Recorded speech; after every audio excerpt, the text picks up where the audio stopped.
प्रिय विद्यार्थियों, नमस्कार। आपका अपने Hindi channel Hindi with Swami sir में हार्दिक स्वागत है। आज की इस कक्षा में हम अध्ययन करेंगे द्रुत विलंबित छंद का। तो आइए शुरू करते हैं आज की कक्षा।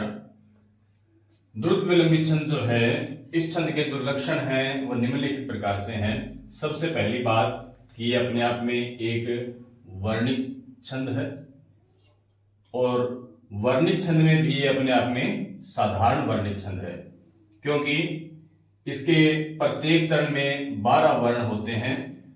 26 वर्णों से नीचे वाले जितने भी वर्णिक छंद होते हैं वो सारे के सारे साधारण वर्णिक छंद ही होते हैं। दूसरी बात, इसमें 4 चरण होते हैं। तीसरी बात कि द्रुत विलंबित छंद के प्रत्येक चरण में 12 वर्ण होते हैं। यहां पर इसमें जो गणना की जाएगी वो वर्णों की जाएगी, इसलिए हमें याद रखना है कि द्रुत विलंबित छंद में कितने वर्ण होते हैं, तो 12 वर्ण होते हैं। अब इसके 4 चरण थे, तो प्रत्येक चरण में 4 गण होते हैं। गण का मतलब है कि एक गण के अंदर अपने को 3 वर्ण मिलेंगे। 3 वर्ण मिलेंगे तो कितने गण है इसमें? 4 गण हैं, तो कितने वर्ण हो जाएंगे? 4 गुणा में 3 बराबर 12 वर्ण हो जाएंगे। इस प्रकार से प्रत्येक चरण में 4 गण होंगे। अब जो 4 गण होंगे वो भी एक निश्चित क्रम से होते हैं। वो क्रम आपको पक्का याद रखना होता है। अगर ये अपने क्रम भूलते हैं तो छंद गलत हो सकता है। तो वो फाइनल बात है अपने कि प्रत्येक चरण में गणों का जो क्रम है वह क्रमशः नगण, भयगण, भयगण और रैगण होता है। यह आपने पक्का याद रखना है। इसको मैंने संक्षिप्त रूप में भी लिख दिया है। जो आप जिसको ट्रिक बोलते हैं वो वाली बात मैंने इसमें लिख दी है। वो क्या लिखा है? नभ भर। मैंने इसका जो न है वो यहां से उठाया है, इसका भय यहां से उठाया है, भय यहां से उठाया और र यहां से उठाया है, यानी प्रथमाक्षर ही मैंने यहां पर लिखा है। तो ये आप जिसको ट्रिक कह लें चाहे इसका संक्षिप्त रूप कह लें, इस प्रकार से इसको याद रख सकते हैं कि द्रुत विलंबित में नभ भर ये गणों का क्रम होता है। अब अपने इसी छंद को उदाहरण के माध्यम से स्पष्ट करके देखते हैं। यहां मैंने द्रुत विलंबित छंद का एक उदाहरण लिखा है, देखते हैं। दिवस का अवसान समीप था, गगन था कुछ लोहित हो चला, तरु शिखा पर थी अब राजती, कमलिनी कुल वल्लभ की प्रभा। तो ये एक उदाहरण है इसका। इस उदाहरण को हम स्पष्ट करके देखते हैं द्रुत विलंबित छंद के लक्षणों के साथ। याद कीजिए अपनी ट्रिक कौन सी थी, यहां लिख लेते हैं नभ भर, ये वाली।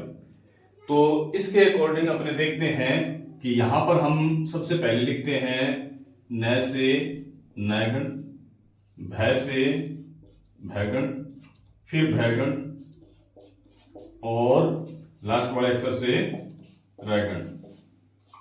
अब एक जो सूत्र है गणों के क्रम को बनाने का वो याद रखना होता है अपने को। य माता राज भान स ल गा, ये वाला। ये काफी लंबा थोड़ा सूत्र है भाई, इसको याद रखना होता है। इसमें से 3 वर्णों के क्रम को हम गण के रूप में नीचे उतारते हैं। देखिए कैसे उतारेंगे। ये न गण है तो न मिला है मुझे यहां पर, तो यहां से लेकर के यहां तक के 3 वर्ण मैंने एक साथ उतारे, तो ये क्या बन गया? न स ल। दूसरा भयगण है तो भय कहां मिलेगा मुझे? यहां मिलेगा। यहां मिलेगा तो 1 2 और 3 यहां तक, यानी कि भा न स, ये समान ही है, तो यहां पर क्या आएगा? भा न स। अब बात करते हैं रैगण की, तो रै कहां भी? ये र यानी रा जय भा, ये 3 रा जय भा, ये 3 उठा लिए मैंने। अब अपने को एक बार मात्रा ज्ञान फिर से याद रहना चाहिए। देखिए न स ल, तो इसमें किस प्रकार की मात्राएं हैं? 1 1 1। भा न स में इसमें है 2 1 1, इसमें 2 1 1, इसमें 2 1 2। अब यहां से उठाते हैं, एक एक अक्षर को उठा के लाओ यहां से।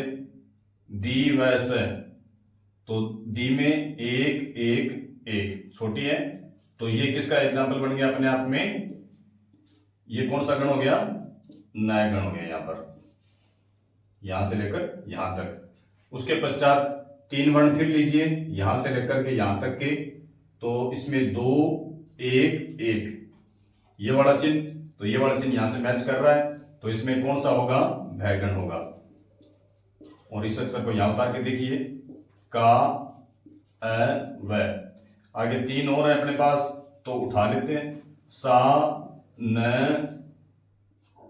और स। सा में 2 है, बिल्कुल है, 1 1 1 1, यानी इसमें 2 है, 1 है और ये 1 मात्रा है, तो ये 3 वर्ण हैं जिनका चिन्ह ये बन गया, तो ये अपने आप में क्या बन गया? भयगण बन गया।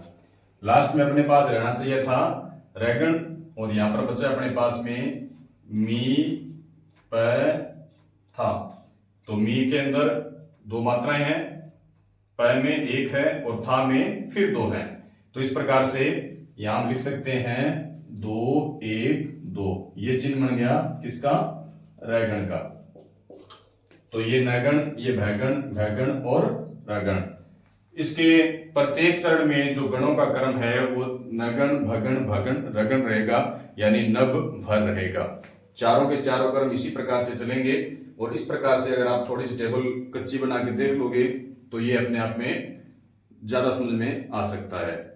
तो ये था अपना द्रुत विलंबित छंद का एक अच्छा उदाहरण। उम्मीद है कि इस उदाहरण के माध्यम से ये स्पष्ट हो गया होगा। आपको मात्रा ज्ञान और वर्ण ज्ञान तो देखो होना ही चाहिए, उसके लिए भी मैंने एक वीडियो बनाया है, वो आप जरूर देखें। अभी इसी छंद को हम प्रश्नोत्तरी के माध्यम से एक बार और स्पष्ट करके देखते हैं। आइए द्रुत विलंबित छंद की प्रश्नोत्तरी को हल करके देखते हैं। पहला जो सवाल है वो ये है कि द्रुत विलंबित छंद है वो अपने आप में किस प्रकार का छंद है।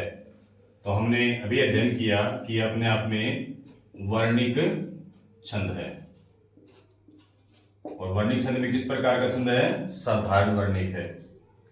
दूसरा सवाल अपना है द्रुत विलंबित छंद में कितने वर्ण होते हैं? तो कितने वर्ण होते हैं? द्रुत विलंबित छंद में कुल मिलाकर के 12 वर्ण होते हैं। तीसरा सवाल अपना कि द्रुत विलंबित में कितने गण होते हैं? पहले मैंने पूछा कितने वर्ण होते हैं, और अब मैं क्या पूछने जा रहा हूं, कितने गण होते हैं। तो कितने गण होते हैं? ट्रिक याद कीजिए।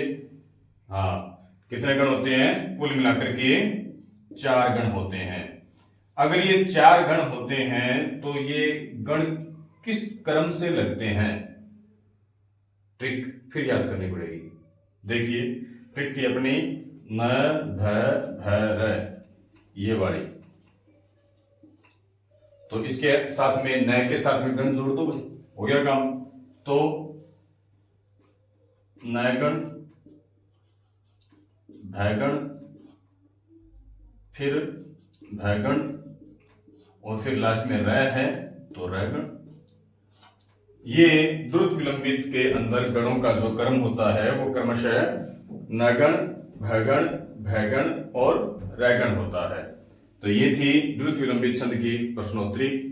उम्मीद है कि द्रुत विलंबित छंद जो है अच्छे तरीके से स्पष्ट हो गया होगा। यदि आपको ये वीडियो पसंद आया हो तो इस वीडियो को लाइक करें, आगे भी शेयर करें, और लगातार अध्ययनरत रहने के लिए आपके अपने इस channel Hindi with Swami sir को अभी सब्सक्राइब करें और अध्ययन करते रहें। मिलते हैं एक अन्य वीडियो के साथ, तब तक अध्ययन करते रहिए।